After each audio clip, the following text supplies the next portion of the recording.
Total Screen proudly presents the Weekly Set Podcast with Tyson Gifford and William Rohrig.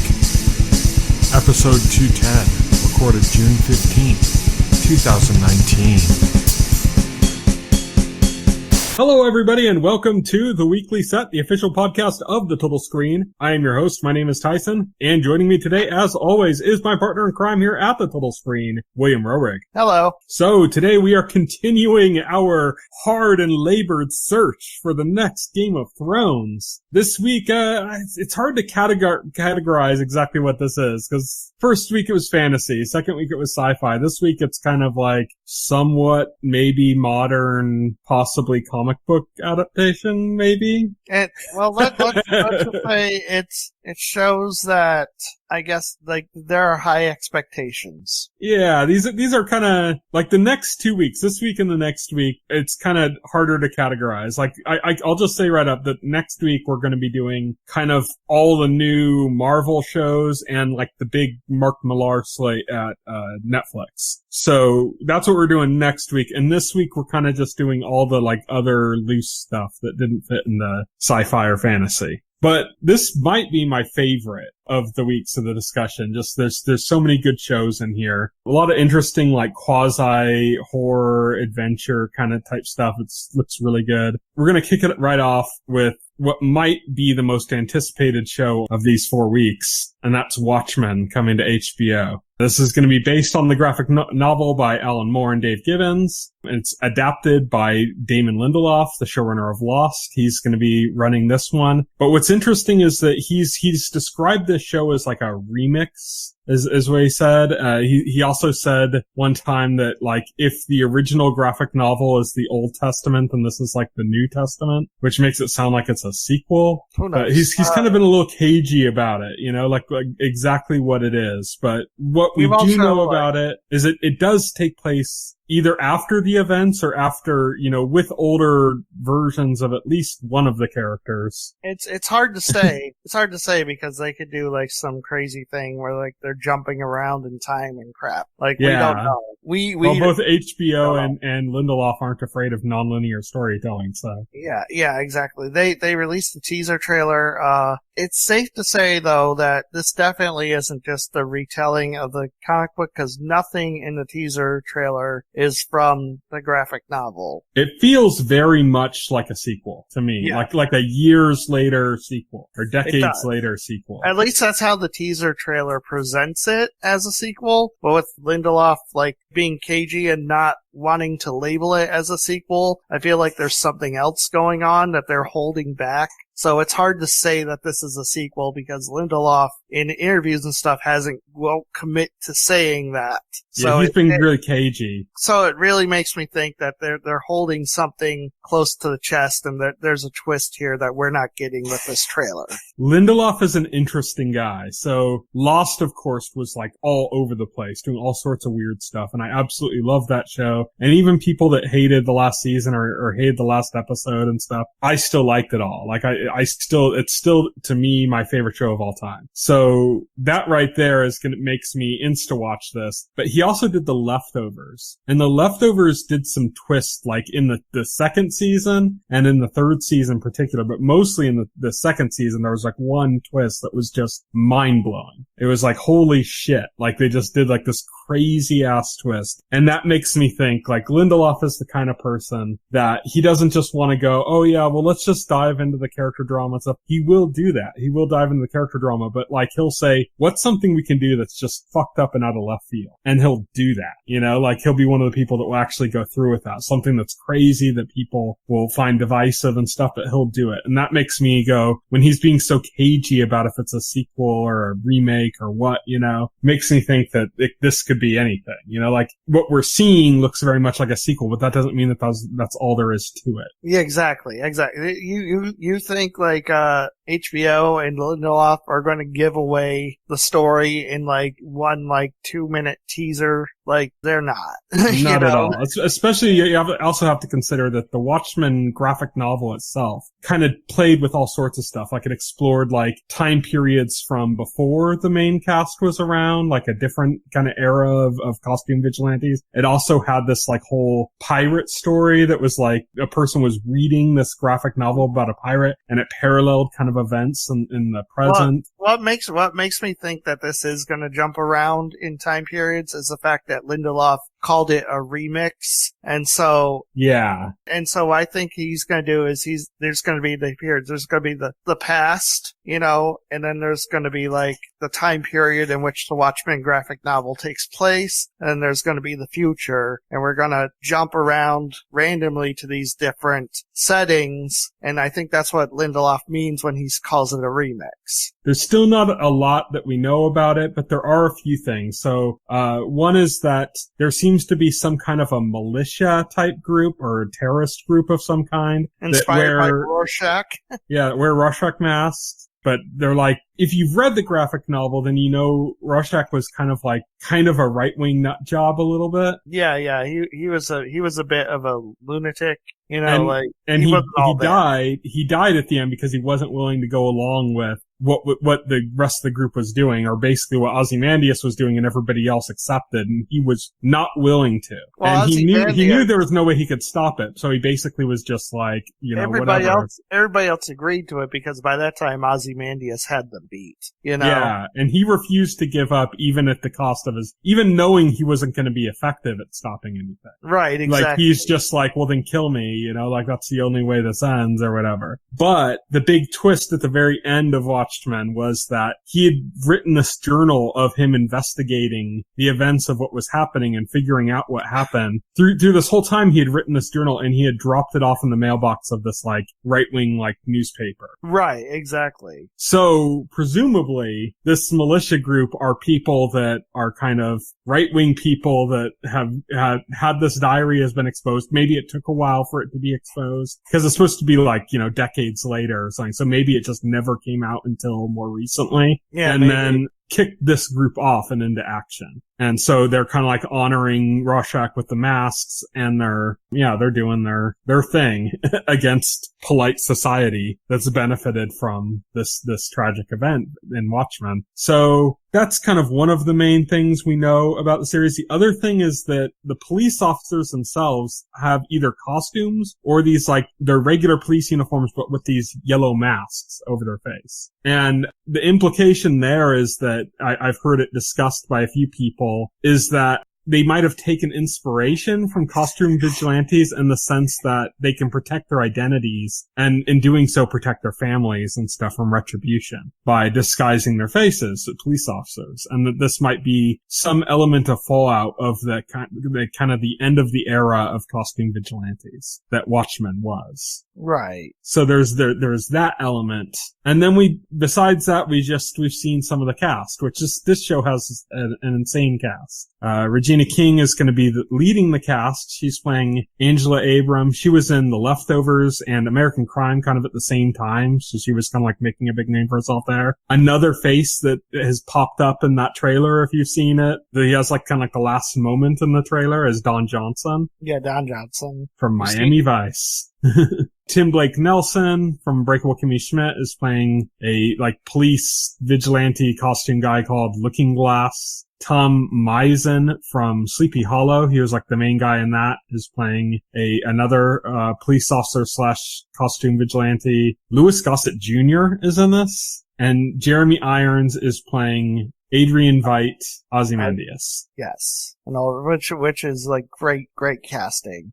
Yes. It looks like it has a solid cast. This definitely does look exciting, Yeah, it looks really interesting. Certainly going to be better than DC's attempt at a Watchmen sequel. Yeah. The main thing here is it's just the people attached to it. The cast, as I mentioned, but mainly Damon Lindelof. Yeah. He's just an interesting person to have attached to something like this. He did Leftovers after Lost and before this. That was his last series he did. That's significant to this because, like Watchmen, Leftovers had only like a single book as its source material. And all of that was covered in season 1. So after that point, he kind of like took it in different directions. And the series actually got like way better when it kind of had gotten past the original source material. Oh, right.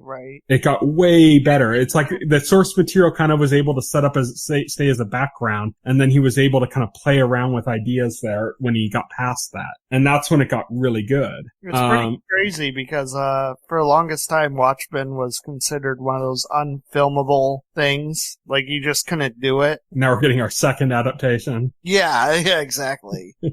So yeah, it's pretty crazy, and it's interesting, like I'd mentioned with, this is kind of, I'm expecting something akin to season 2 of The Leftovers, because we already had Watchmen in the form of the graphic novel, and he's not retreading that, he says. Right. And we already have, like, we have the movie for that. Like, Zack Snyder basically did a 1-to-1, like, with the graphic novel for the movie. Well, one big twist change. Yeah, one big twist change at the end, yeah, because Zack Snyder thought the alien thing was stupid, which is like, okay, well, it had a point.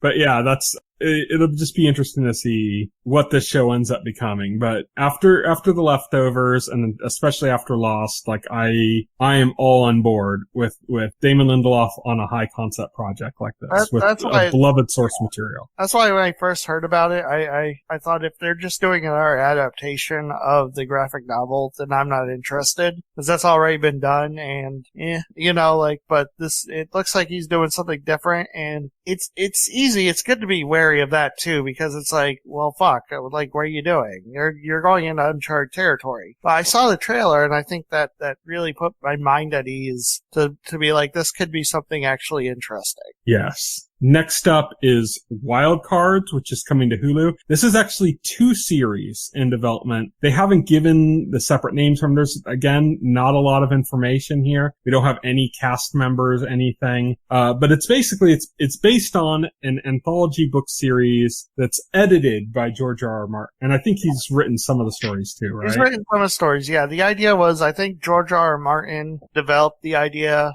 probably with somebody, I'm not sure. But the idea was like it's an anthology series, but he gives it to other writers to write stories in the universe. So he's not the one writing it full time. So it's an anthology written by various authors, including George R.R. Martin, and George R.R. Martin had a hand in creating the initial concept in the world, Yeah. It's really kind of like, the plot is basically, there's an alien virus outbreak in 1946. It killed 90% of the people that were infected. Most of the survivors that did survive, the 10% that did survive, most of them became grotesque. They developed physical deformities that it affected their DNA. So it's not just like it affected them on the surface. Like, it's just from then on out. Like, if they have kids, anything, this virus is going to pass on in it. Right. And then a very small percentage of that 10% that survived the virus developed superpowers instead of horrible, grotesque disfigurements.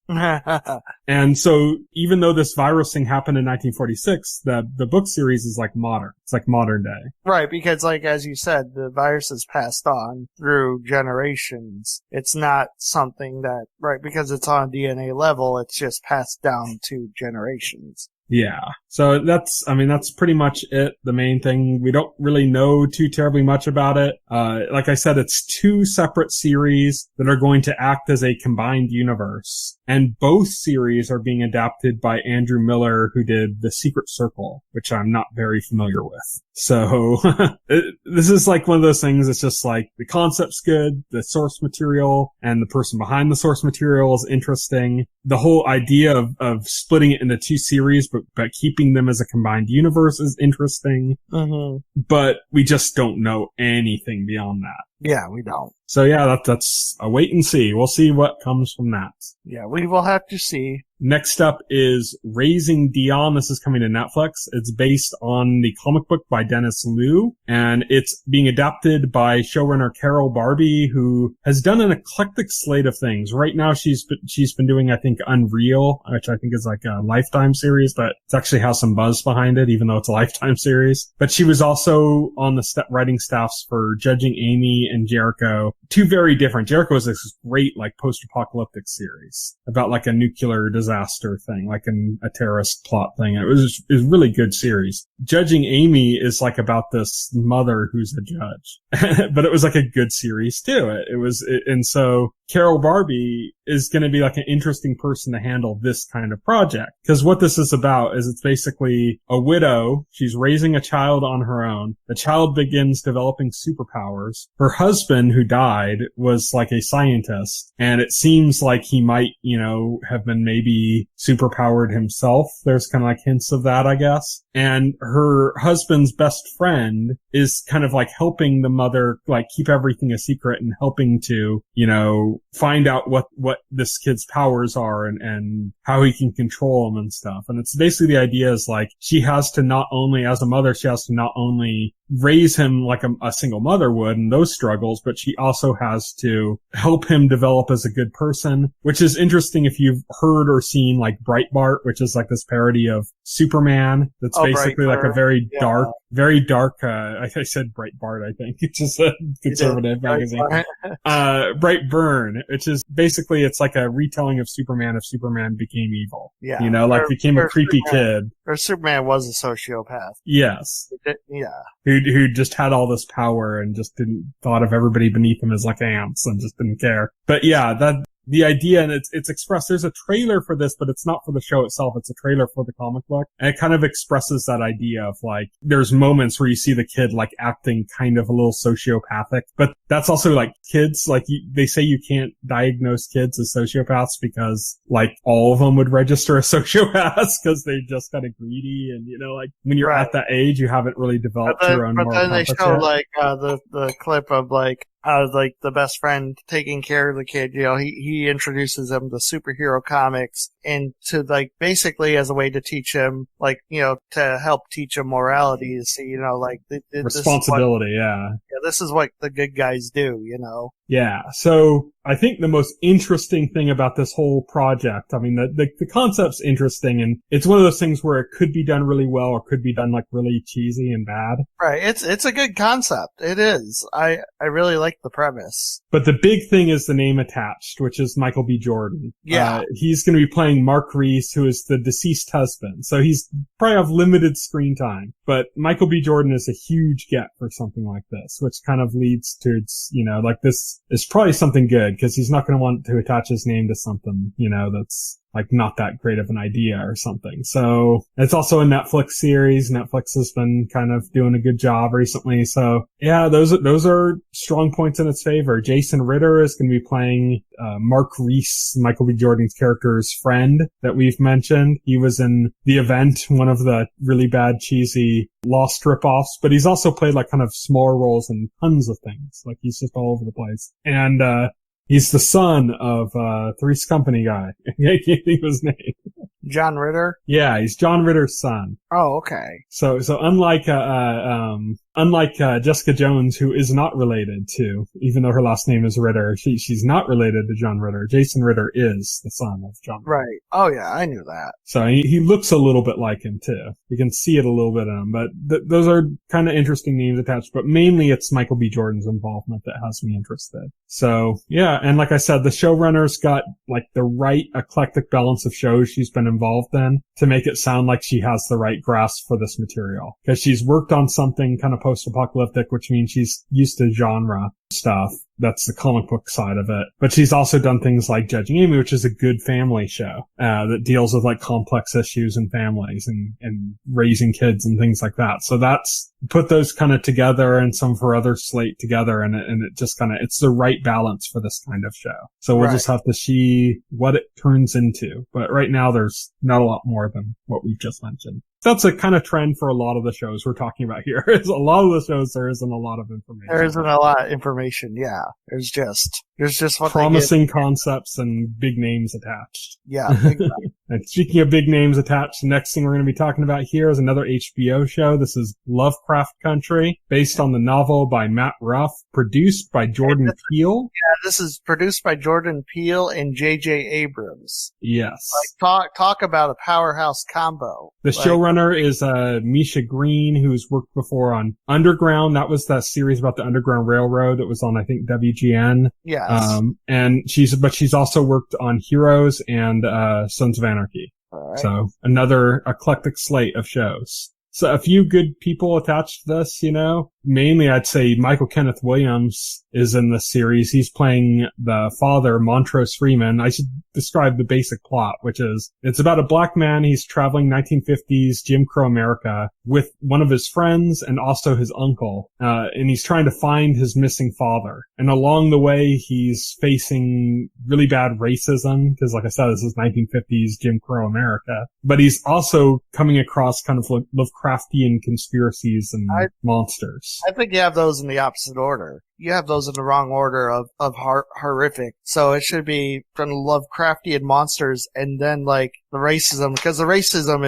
is worse than the monsters, I would say. I think they're going to parallel it. That's like going to be the whole point, is it's going to parallel the idea of that kind of racism with that kind of like insidious evil of like a Lovecraftian monster. Right, right. So it's going to parallel those, and that's going to be interesting. I'm really excited to see like what they do with this. Like, it's a great premise, so I'm really excited to see it and see what they actually do. Well, you just got to take a few things into context when you think about this series. One, this is an HBO series. Yes. 2, Jordan Peele and J.J. Abrams. Yes. 3, Michael Kenneth Williams from The Wire and Boardwalk Empire, and great actor, you know? Yeah, how much screen time is he going to get? He's the missing father. Yeah, but even so, like, you want a good role in there, you know? Right. I mean, the missing father in Supernatural was another great casting, you know? Right.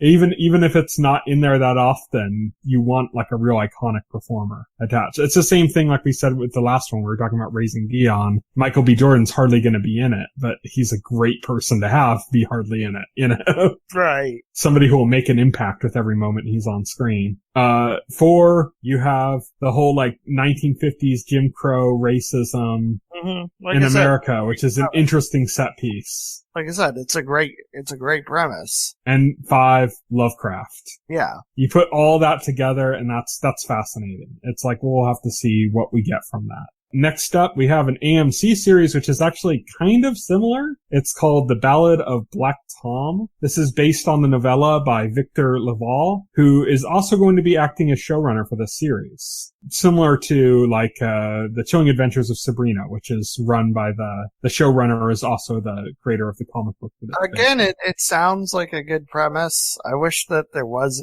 information about this. I think premise-wise alone, this might be even more interesting to me, because it's like about like the kind of the jazz, underground jazz, like music scene and stuff, and then it's got that same element of like racism and Lovecraftian conspiracy and stuff as well. So premise alone, this might be even more interesting to me than Lovecraft Country. But Lovecraft Country has, of course, like bigger people attached to it. But it's going to be interesting. This is going to be a direct parallel to like look at these two shows. So I guess this is maybe the new Pirates. Remember there was that one year when there were like 10 pirate shows in development? Oh yeah, I remember. Now it's Lovecraft. Yeah, now it's a Lovecraft mixed with racism in America. But yeah, those two are kind of similar. Next up, we have Carnival Row at Amazon, which is most notably probably the return of Orlando Bloom. Yes.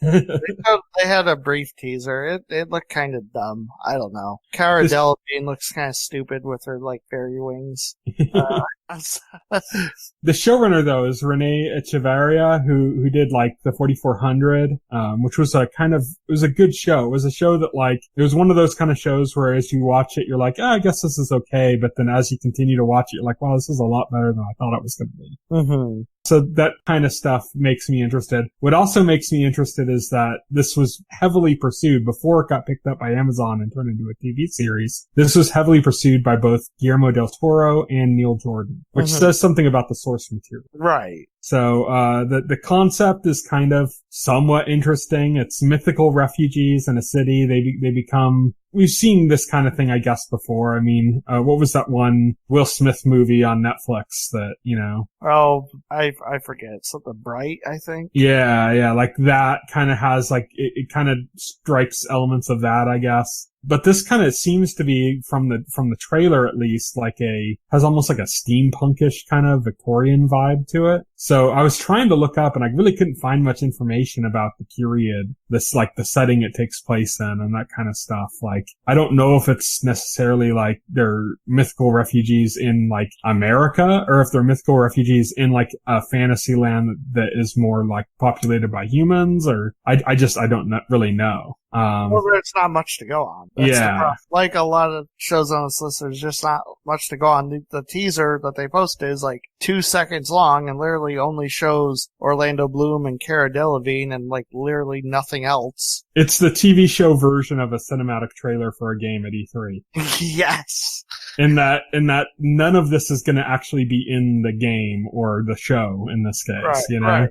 Yeah, this isn't like a scene from the show. This is just, I don't know. It's like it said nothing about the show. It's part of that batch of like massive shows that like, Amazon picked up though. It's one of the early ones in that batch. I mean, we're going to be getting like Lord of the Rings and Wheel of Time and all that stuff. But before that, we're going to be getting Carnival Row. Mm. And Amazon kind of went on that mass buying spree where they bought like a bunch of fantasy and sci-fi projects. And this was part of that acquisition period, part of that time. So it'll be kind of maybe a first insight into what Amazon stuff is going to look like. Like, are they going to really put the budget that's needed into it? Are they really going to put, their foot to the fire to make sure this is really well done? Or are they taking kind of a hands-off approach and not really paying attention? Or like, this is going to be kind of telling about Amazon's slate moving forward, I think. Mm-hmm. To some degree. It's also going to be a much lower priority for Amazon than something like Lord of the Rings.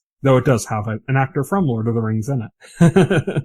True that. So yeah, it'll be interesting to see where it goes. I'm not usually into the kind of fairy type stuff either, There's like a bunch of, I listen to like a bunch of fantasy books like on audiobooks and stuff, and I don't really usually go for the ones with like fairies and fae and that kind of stuff. It's just usually not as interesting to me. Right. So, yeah, we'll have to see what it is. Next up, though, this one's coming soon. This one's coming on June 30th. It's coming to Starz. It's The Rook. This is based on the book by Daniel O'Malley. I have to say I have read the book, or I should say listened to the book for this and its sequel series, Stiletto. I've listened to both of them. Very good series. I love it. I really want more of the books. And so I was really excited to hear that this was being developed. And then my soul was absolutely crushed and destroyed to learn that the showrunner of the show, for some reason that escapes me, was going to be Twilight author Stephenie Meyer. It's like, what? Why? But she's not even a showrunner. Why is she involved in that capacity? Like, what's going on? It was really depressing. I was upset about it. And then that was kind of like the big thing. Like, I kept going like, I gotta give the show a chance because I really like the book. Even though I don't have any faith in Stephenie Meyer, I really love the books. I gotta give it a chance,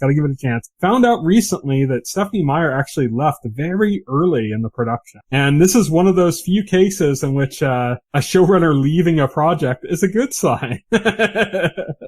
This would be like if Scott Buck left the series. We'd be like, ooh, my interest has got piqued. My interest is piqued. But yeah, the show is going to be run by Lisa Zwirling, who worked on Awake, and Karen Usher, who worked on Prison Break, with Stephen Garrett producing. He did The Night Manager, which was a really good show. Awake was very good as well. Prison Break had its moments. Prison Break's kind of like Heroes. It had its moments, and then it had its miserable failings as well. So that's obviously a lot more promising than Stephenie Meyer.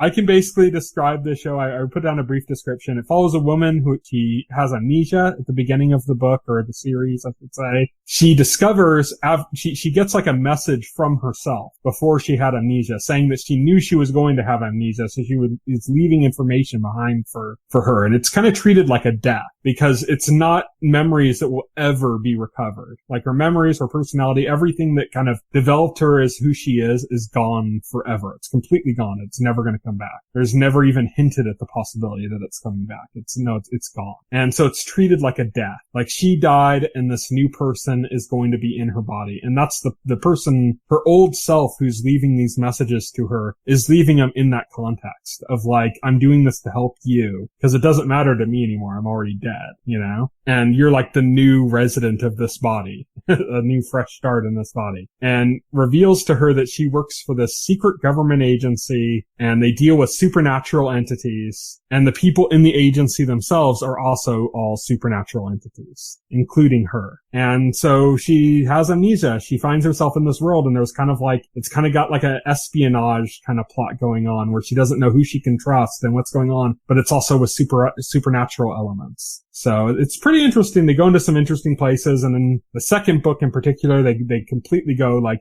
that character's still in the book, but it's like she's not even the main character anymore. There's like a completely different main character. It's like, it's interesting the way they did that. And so it makes me interested in seeing how this is going to be done as a TV series, if they're going to adapt just this, or if they're going to do the second one as well, if they're going to kind of do what Game of Thrones ended up having to do and having to kind of do it themselves at a certain point, you know, because there's only the 2 books out. But yeah, it's a good book series, so I'm excited about it for that. I'm just nervous about the lingering, I should say, traces of Stephenie Meyer in this. You saw the trailer for this. Did this interest you at all? It's an interesting premise, but it didn't, like, I saw a trailer and the trailer wasn't interesting. So I was like, I don't know. I'm kind of cool on this. I don't know. It does sound like an interesting premise. It could be good, but trailer wasn't terribly exciting. I'm definitely going to check it out, so I'll let you know if it's something worth paying attention to. But this is coming to Stars, as I said, on June 30th.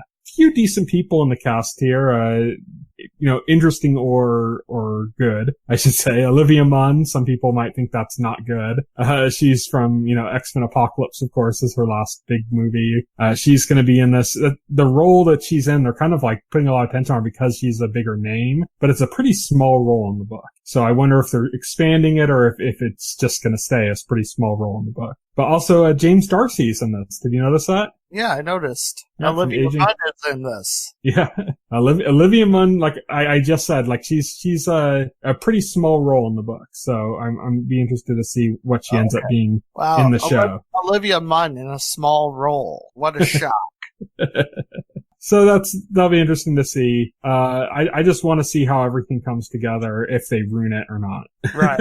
Hopefully they don't. Hopefully for your sake, because you seem to be a big fan. That they don't. I really like the book series. It was a fun listen, and I just hope it's not ruined. But we'll see. Next up, we have another adaptation. I think almost all of these are adaptations, or all of these are. But this one is coming to Netflix, and it's based on a comic book by Joe Hill. This is Locke Key. This has gone through development hell. This was planned as a film trilogy by Alex Kurtzman and Robert Orkey. They also tried to do it as a pilot at Fox, with Josh Friedman acting as showrunner from the Sarah Connor Chronicles. That never got past the pilot phase. They ended up releasing the pilot at like Comic-Con. Never been aired publicly or anything, or not say publicly, never like broadcast, but just screened at Comic-Con. It also had a pilot recently at Hulu with basically the same people involved, meaning like Carlton Cuse, who is producing this iteration, Ellie Colliette from Heroes, Meredith Averill from The Haunting of Hill House, with Cuse and Averill acting as showrunners.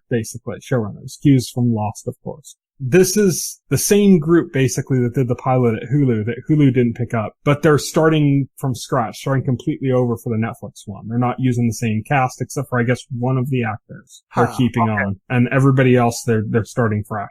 And so the story is basically it's some siblings. They return to their family home after the murder of their father, and the home the home that they inherited contains magic keys that grant various powers and abilities. But there's a demon who's relentlessly pursuing those keys as well. Right. And so it's very much in the vein of like a Stephen King kind of project. It's Joe Hill, who is Stephen King's son. But this is probably his most popular thing that Joe Hill's ever done. This has got quite a following. I believe it wasn't a novel. It was a graphic novel. It was a series of comic books. Yes. That wrote. So Joe Hill didn't write this as a traditional novel. He wrote it as a comic book series. And it's a beloved comic book series. Like, people love this. Yeah, people love this. It's probably, and and you're right. I think it's one of Joe Hill's most popular works. So I sent you a trailer for it, but it was a trailer for the original pilot, the Fox pilot.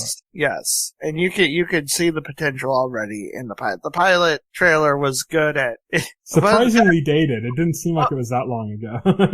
yeah, surprisingly dated. It seemed like a trailer for a show out of the 90s, but it did a good job of explaining the premise and what was going on, although it did come across as one of those, you just watched the entire show, like, trailers. It was like one of those, I just saw the entire pilot now. It might have been like an upfront trailer. Those are usually kind of cover the entire pilot in the trailer. Those are the events that they do for advertisers, so they can pick it. So the trailers are meant to kind of convey the entirety of the pilot, so the advertisers know exactly what the show's like. I've complained previously in this podcast of trailers not showing or telling enough. This one almost like overshares. It's like, but it does a good job of explaining. You're all TMI, Locke Key, TMI. Yeah. But it does do a good job of explaining the central premise of the show, and the new show's based off same material, so you shouldn't expect any radical departures from that. Hopefully, maybe. Who knows? Yeah, definitely I'm excited for this one as well. I was excited for this all the way back when it was a Fox pilot, and I remember being really upset when it wasn't picked up, and this is something I'm really looking forward to. So that'll be good. Next up, we have Utopia coming to Amazon. This is based on the British series of the same name. It's from Dennis Kelly. This version is being adapted by Gillian Flynn, who is the author. She doesn't usually work in script writing, but she's the author of the books Gone Girl and Sharp Objects. And she adapted Gone Girl herself for David Fincher as a movie. If I'm correct, right, this is another thing that they've been trying to adapt for an American audience for like a while now, and it's been kind of in development hell. There's only one other adaptation. So, and it's pretty much the same project. Basically, HBO was trying to adapt this, and they brought on David Fincher, and David Fincher brought on Gillian Flynn, who is the one that's adapting this version on Amazon. David Fincher is no longer attached. He was only attached on the HBO project. When that fell through, he got busy with other things. Gillian Flynn wanted to do this. She had, gotten a taste for the material when she was working with David Fincher on it, and was like, okay, I want to do this. So she shopped it around and got it picked up at Amazon. So in a sense, it's like the same development that had started at HBO, but not. It's the same showrunner attached, basically. But, David Fincher is no longer attached. But this is, it's a great British series. This is a series that's impossible to find in a legitimate way in the US. I mean, if you want to sail the seven seas, you can find a copy of the British version, but it's not available on any of the streaming services. It's not available for purchase on Blu-ray or anything. The only way you can watch it is either being in a territory where it was released, which is not America, or if you were to, as I said, sail the seven seas. But this series, it's really interesting. It's visually, it's kind of stunning. So I want to see what they're going to do with the TV series version or the US TV series version. When David Fincher was attached, I was like, okay, he's a visually stunning director.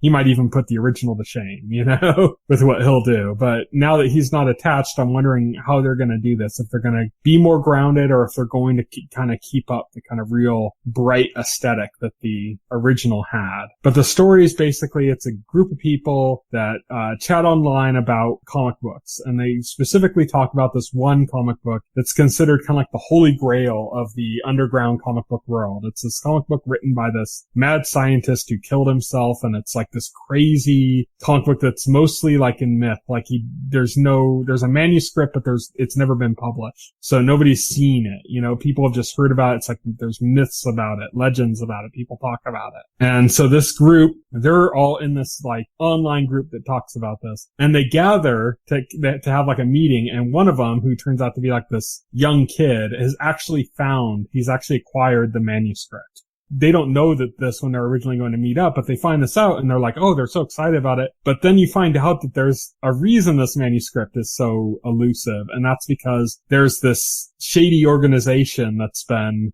kind of killing everybody that has any involvement with it. They don't want this manuscript to get out. There's some kind of conspiracy going on with them, and it's directly tied to this doctor that wrote this comic, and there's secrets about their conspiracy in this comic. And this group quickly gets on the trail of our protagonist in this series. They start kind of like hunting them down, and they're trying to basically survive. And they come across this girl named Jessica Hyde, who's like she's this kind of badass that criminal group is also looking for. They're looking for two things, looking for Jessica Hyde, and they're looking for that manuscript. And Jessica Hyde is kind of protecting them, and it's exploring this kind of conspiracy and everything that's going on. It's really good. But who knows what the American version is going to be. Sometimes they turn out great. Sometimes they turn out better than the British original. Sometimes they are just horrible and unwatchable messes. I guess we'll just have to wait and see. Yeah. A few interesting people in the cast. The main ones I'd have to say are Rainn Wilson is going to be in this, and so is John Cusack. 80s movie fame. It was like High Fidelity and stuff. John Cusack. So he's in it. And Rainn Wilson, of course, from The Office is in it, in this version of it. Those are kind of like the real notable ones. There's a few other people, but nobody that's really huge like that. One I'm excited about is Desmond Borges, who's from You're the Worst. He's probably my favorite character in that show. And he's playing an interesting role. I want to see how he portrays that. But yeah, that's Utopia coming to Amazon, in development. Next up, we have V-Wars, another Netflix series. This one based on another anthology book series, kind of like Wild Cards. This is a book series of short stories by different authors set in the same world. This is going to be run by William Lauren and Glenn Davis, who worked on Aftermath and South Beach. And it's about a virus that transforms a man into a vampire, while his friend, a scientist or a doctor, struggles to find out why. And as his friend's trying to do that, the man starts to become a powerful leader among the underground of the vampire world. And he's quickly becoming like the antagonist of the series. It's like alpha predator that hunts man, basically. And it's vampires, but it's vampires caused by some kind of some viral outbreak that causes it. And it's not sparkly vampires. No, it's kind of apocalyptic. Yeah. So, the cast is very CW. So I'm looking over it. I'm seeing Ian Somerhalder, who is, you have him credited for Lost, but he's better known for the Vampire Diaries. Yes, he's the main character. He's the scientist. He was on Lost for like 2 seasons. Yeah. Yeah. Actually, 1 and then some guest appearances. So. Oh, okay. Yeah. I have him credited for Lost, but yeah, Vampire Diaries is what he's more known for. He's playing Dr. Luther Swan. He is not a vampire. He's the scientist character. His friend who becomes the vampire is Adrian Holmes, who was in Smallville and Arrow. Yeah, like another CW WB show. Jackie Lie's Shadowhunters, which was on ABC Family, but might as well be a CW show. Mm-hmm. Peter Outerbridge he's a little bit outside of that realm. He's The Expanse and Orphan Black. So he's kind of more genre stuff. We go back to it because we got Laura Vandervoort from Smallville and her one small appearance on Supergirl as Mila. Yeah, well, she played Supergirl in Smallville. Yeah, she did, yeah. And Kyle Bretkoff was in Being Human. I think the American version. I'm not sure. Yeah, I guess. I don't know. I didn't watch the American version. I did watch the British version, though. British version's way better. Yeah, it is. Yeah. Except that, by the end, like, it has none of the original cast. It's like a completely different thing. But, yeah, that's, V-Wars. Are you ready for more vampires? I suppose if it's a good show, this is probably I'm predicting this is probably like the weakest show of the lineup. Yeah, it's Netflix, but it's like Netflix in the way that like Chilling Adventures of Sabrina is. It's like Netflix in the way that they're clearly casting a lot of CW alumni in this. It seems like that's what it's going to be aimed at. Yeah, it looks like they're deliberately aiming for a teen audience. Like when they get all these CW actors, that's who they're going for. Yeah. I mean, some of these are older now. Like, Laura Vandervoort's like a lot older than she was when she was on Smallville. Ian Somerhalder's a lot older than he was when he was on Vampire Diaries, That's true. That's true. But, yeah, that's coming to Netflix. And our last show we have is The Continental, which is coming to Starz. This is the connected tissue series to the John Wick movies. And the entire creative staff of the John Wick movies is involved in this show. So they've been doing some interviews talking about their involvement in it. They're not directly running it. Chris Collins is, but Chris Collins is one of the credited writers on John Wick 3 as well. And he's credited for working also as a writer on The Wire, Sons of Anarchy. He worked as a production assistant, I think, on Sopranos. John Wick 3 just got great reviews. Yes. So it'll be interesting. It's got the right people attached. It also has Keanu Reeves is going to appear in this, as he's not going to be the main character in this. He's not going to be frequently appearing in it, but he's going to make some cameos apparently in the series. So yeah, the Baba Yaga is going to show up. Nice.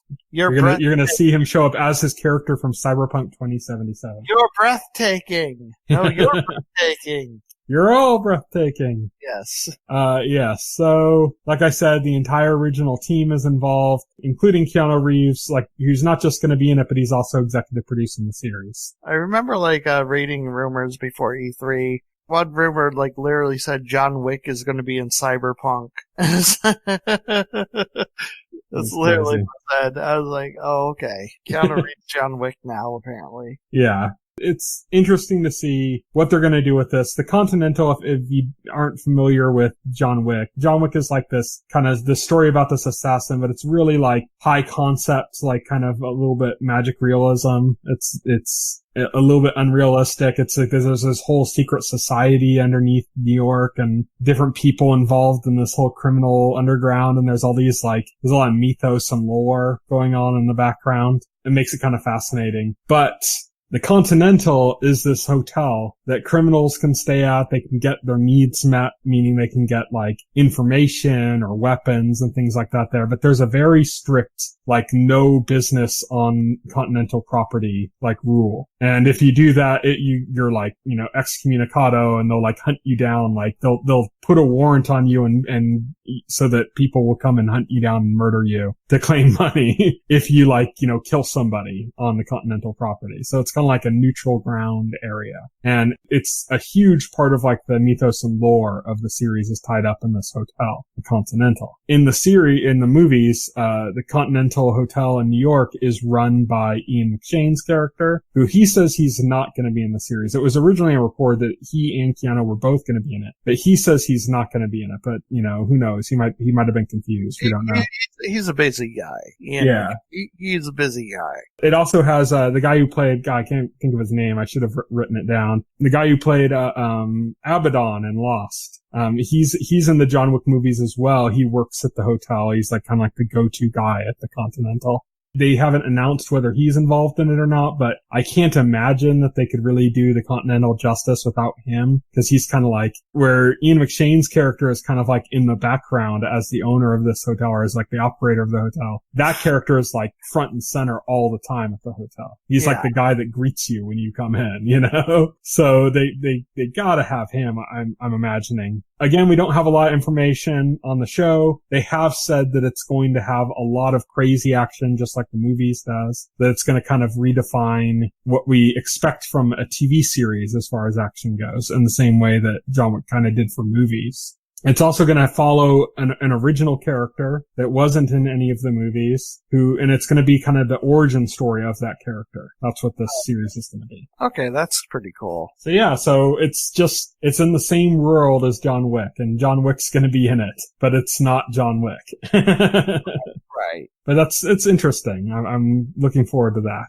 But that's it. That's what we have. That's what we're looking forward to this week. Those are the shows that we have on our docket. So what we have now is just to talk about what's coming up in the week ahead. So we're recording this on Friday, June 15th, but yesterday on June 14th, Absentia came to Amazon Prime, as did Too Old to Die Young. Netflix had a whole bunch of shows come out. Agretzko, Layla, The Alcazar Murders, Trinkets, Unite 42, and most importantly, probably to our audience, Marvel's Jessica Jones being the last of the Netflix Marvel shows. So that is out now on Netflix. Los Spookies came to HBO. This is really funny. If you don't have HBO, the first episode is up on YouTube. You can look that up. It's a Spanish language show.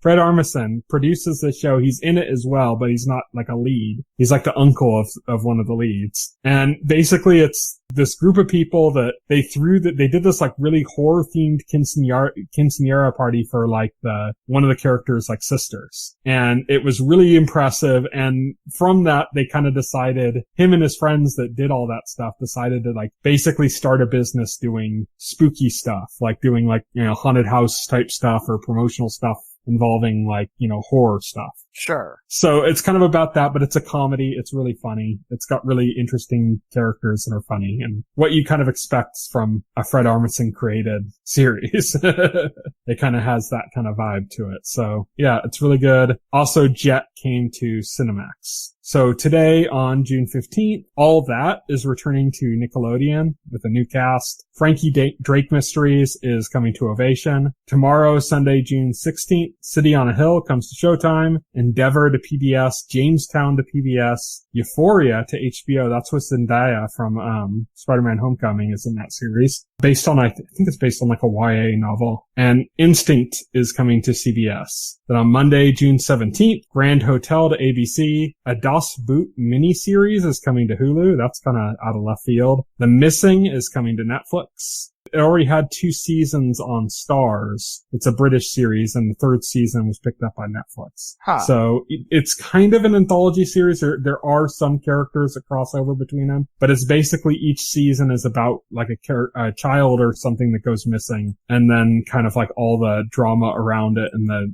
what ends up happening kind of thing. I thought the first season was really good. The second season was okay. The first season was really, really good. So it'll be interesting to see what the Netflix season is like. Let's see what Netflix does. Okay. Then on Tuesday, June 18th, Good Trouble comes to Freeform. Alternatino with Arturo Castro comes to Comedy Central. Drunk History is back on Comedy Central. Ambitions comes to OWN. And The Detour returns to its 3rd season on TBS. I'd mentioned one of the people in The Detour, not one of the main cast, but like the sister of the main female in The Detour, is going to be the one playing Faye Valentine in Cowboy Bebop. The Detours, it's a really funny show.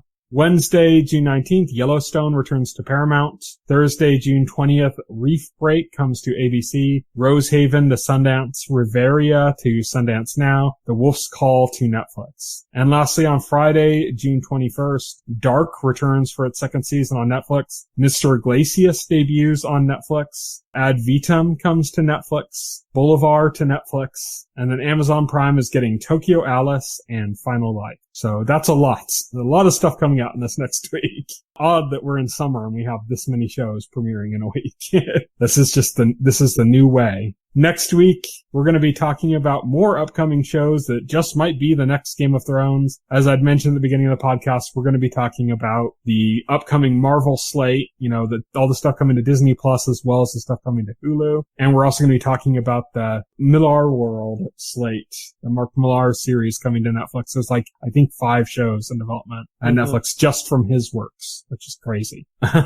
So that's it. So thank you everybody for listening. You can follow me on Twitter. I'm at Tyson Gifford. You can follow Will. He is at Voxel Hero. You can check out our Facebook page and our YouTube channel as well as our site, The Total Screen. You can subscribe to the podcast through any major podcast client like iTunes or Pocket Cast. And the entire backlog of our podcast is available on our YouTube channel as well as additional content from the past of our sites. Good night. Good night. If you would like to reach out to us and make a comment, send an email to contact@thetotalscreen.com. Stay tuned to The Total Screen for the very best